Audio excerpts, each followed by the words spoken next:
What's going on, everybody, and thanks for joining me in the 6th episode of the Hey Coach video series. In today's episode, we got a question from one of my clients on our Facebook Live the other day, and she says, "Hey Coach, I have a client who's about halfway through a bodybuilding prep. Now this client wants to actually transition into doing a performance-based sport. I think it was like Ironman or running a marathon or something like that. What am I supposed to do from a coaching perspective?" Well, I think this is a great question, and the two sports are completely different. And I'm gonna go ahead and break down the differences. First and foremost, let's go ahead and split it right down the middle. We have physique sport on this side, okay? Whereas in physique sport, all of you guys who have competed before, you know this. In physique sport, the only thing you're judged on when the judges are down here looking up at you and they're watching you walk out on stage, nobody cares about how you're performing in the gym, and nobody cares about how healthy you are.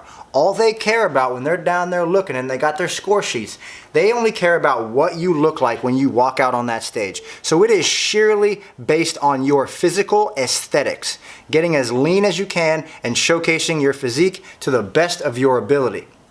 Now on the other side of that, we have performance-based sports. So any type of athletics, things like marathon, Ironman, CrossFit, real like ball sports, all of that stuff, all of that is glycolytic exercise, and you are judged on your performance. So they don't care about what you look like. Now there are times where you can perform better if you're at a lighter body weight. As an example, when I was in college, I got up to 230 pounds and I was running like a 4.940, which as a college linebacker was slow as dirt, okay? But what I did was I reduced my body weight down to about 205 my sophomore and my junior year, and basically I improved my 40 time from a 4.9 down to a 4.53, all right? So there are times where you can perform better if you're lighter, but you're not being judged based on how you look. You're only being judged based on how you perform, okay? So when they're there, they're keeping tally on you. If you're, let's say for instance, if you're doing an Ironman or you're doing the CrossFit Open,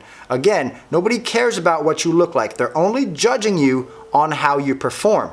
So those are some of the main differences between the two sports. Now let's talk about nutrient timing and why nutrient timing comes into play big here.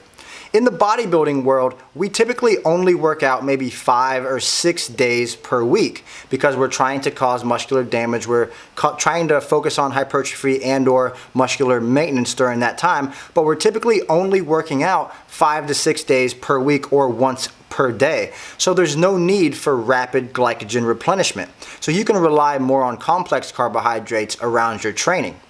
Now on the other side of that, in the performance world, it is glycolytic exercise, which means it's glucose dependent. So as an example, I've worked with Ironmen, I've worked with people who are doing marathons, I've worked with CrossFitters, I've worked with real athletes, and what we see is that sometimes they're exercising once, twice, even 3 times per day, guys. 3 times per day. Imagine trying to fuel an athlete with burning through thousands of calories a day. How are you going to fuel that? You're going to need to utilize simple sugar carbohydrate in an effort to prioritize rapid glycogen replenishment. Now, I've had athletes who have trained at 6 a.m., again at lunch, and again when they got out of work. 3 times per day. Could you imagine? It is insane the amount of stress these athletes place on their bodies.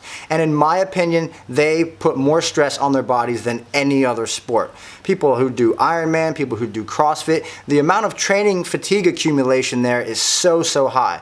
So we have to make sure we're fueling them and prioritizing their recovery as much as we're trying to prioritize their performance. So the fact that these performance-based sports are glycolytic basically just means we need to prioritize fueling them with more carbohydrate versus the more physique-based athlete who is just focusing on trying to get as lean as possible and focusing on their aesthetics.